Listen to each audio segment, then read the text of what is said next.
Hello and welcome to all the men and women of the West. I'm Joe. Today I've got another article reading video for you guys. This time I kind of wanted to examine some of the ideas in the HBO and Netflix pitches. I've not yet read this article in its entirety, but I read a bit of it, and it kind of got the creative juices flowing as well as got me thinking and pondering. And well, it's a publicly known secret that HBO and Netflix pitched their own ideas at the Tolkien estate, who basically auctioned off the idea of the Rings of Power to the highest bidder, in this case, Amazon, which I won't get into what I think of that, or what I think of Simon Tolkien's, a lot of his decisions as the head of the Tolkien estate. The J.R.R. Tolkien's Legendarium specifies that Middle Earth has not been the same across the ages. The first age of Middle Earth covers the creation myth of the world. The second age covers the coming of men. Men already came. Okay, this article is playing fast and loose with a lot of the details. But a lot of these articles aren't written by people very familiar with the literature. So, and most of them don't even like the literature. So, yeah, I've met a few people who are journalists in my other time, and they don't really like reading for the most part, which is such an oddity to me. But anyways, the forging of the Rings of Power and the Third Age covers the dwindling of the magical races and eventually culminates with the Lord of the Rings, which, eventually Tolkien intended that Middle-earth becomes a regular modern world. Not entirely. He kind of... Okay. It's a little more complicated than that. Tolkien never quite settled on what he exactly wanted, I would argue, with the ideas after the Fourth Age and whatnot, to an extent. As you have Dagger Daggerath, or you have the modern age idea. Either way, it's mythology land. So, he kind of... He walked a tightrope. So this article's not entirely right there, but alright. I'll get to the interesting part because I don't want to get lost in the semantics of this article like I did the other one. According to a report by the Hollywood Reporter, when the Tolkien estate, which is famously protective of Tolkien's works, they previously were, under Christopher, announced they were entertaining bids for a Lord of the Rings television show back in 2017. It wasn't only Amazon that answered the call. HBO, which was airing Game of Thrones at the time, was interested in making its own show. Yeah, thank heavens they didn't get their mitts on this. And I just say thank heavens because while there are some things that HBO does do right, let's acknowledge it. I mean, the Rome series was perfect, at least until, they wanted to cut funding to season 2, but WB does do some things right, let's be honest. But they also do a lot of things wrong. But for them to have both Game of Thrones and Lord of the Rings, I'd fear they'd want a crossover or something. And if you say there's no way they do that, let's be honest. If they thought they could make a buck out of it, they would do that. However, as HBO wanted to remake the Third Age of Middle-earth, and the estate did not want to retread familiar ground, I think they were more suspicious of what they would do. But there's also the fact that they wanted creative control over a lot of what went on in the series. So I think that played a role in why they turned down HBO, who would not have given them any kind of influence within the show. The estate did not seem keen on rectifying this with a new adaptation. Because they didn't like Peter Jackson's adaptation. I'm not terribly fond of that adaptation either, but that's just me. A lot of people who watch my videos, though, are very fond of that adaptation, which, more power to you guys. Good for you. Love what you love. Do so unrepentantly. They seemed even less impressed with Netflix's suggestion of doing an interconnected universe. Okay, what this guy means by that is a set of movies that eventually cross over with each other.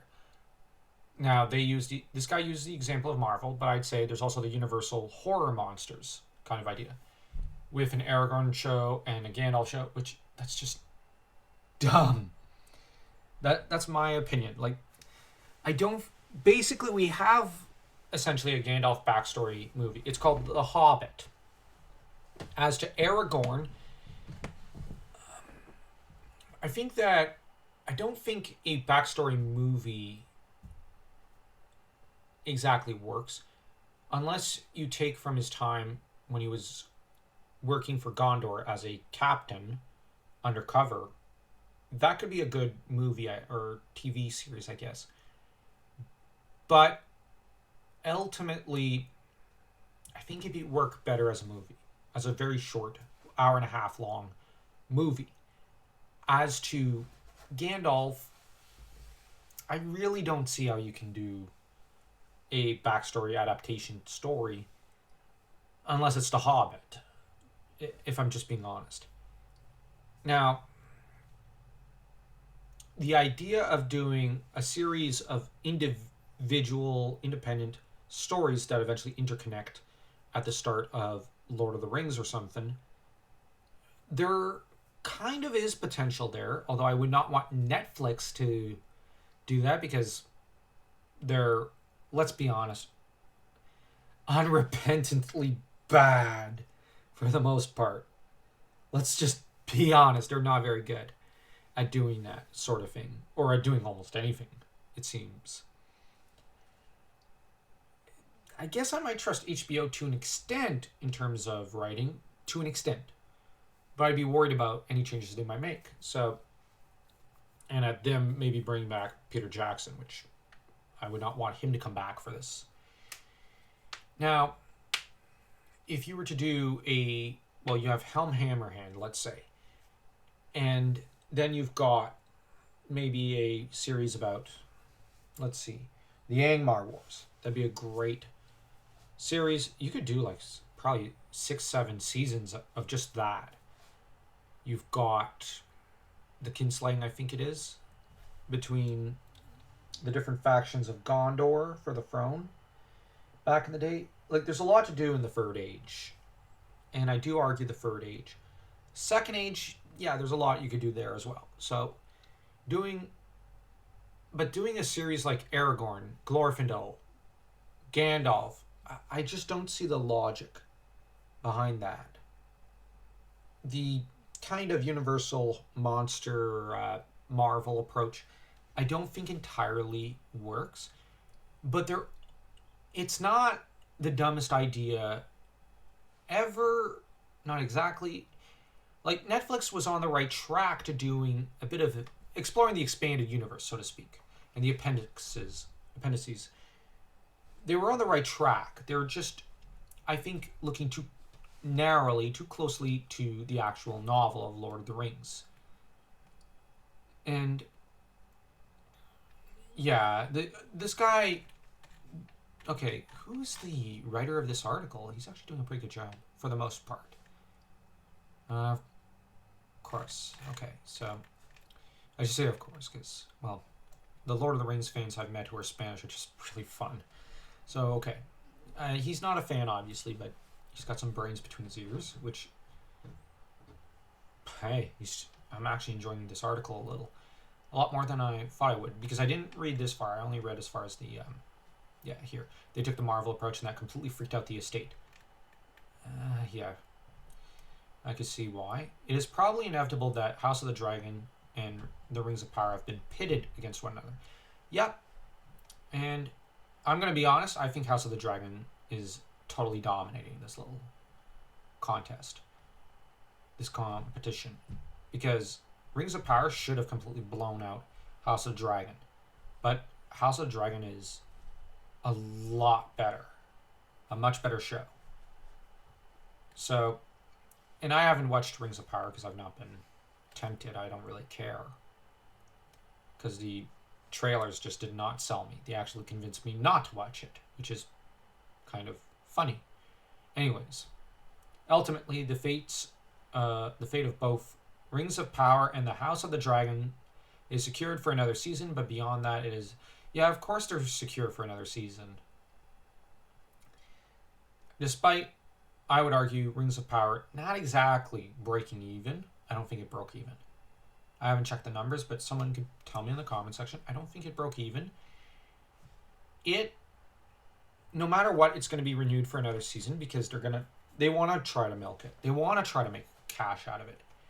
At this point, sadly, Tolkien is a business, at least in the eyes of a great many. I wish his name wasn't. That, you know, I wish a lot of these sorts of corporations and whatnot had respect for the great man, but they don't. And that saddens me a great deal. But, yeah. As to House of the Dragon, well, I have to say it has been, for the most part, well done this season. And I'm really keen for the next season. I hope they do come out with a show next year, like the next season next year, rather than 2024, because, well, it'll be nice having a show to review and that, you know, is related to the main stuff that this channel's all about. So tell me what you think of this video. Tell me what you think of my ideas for maybe the Angmar Wars as a multitude of different, and some of the events that take place in the Third Age at that time as different series and whatnot, kind of like a Hercules Legendary Journeys versus Xena thing, with what's happening in Gondor as one series and Arnor in a different series or something. And of course, if you enjoyed this video, don't forget to smash that like and that subscribe button, as though you were Sauron smashing Gil-galad to itty-bitty pieces.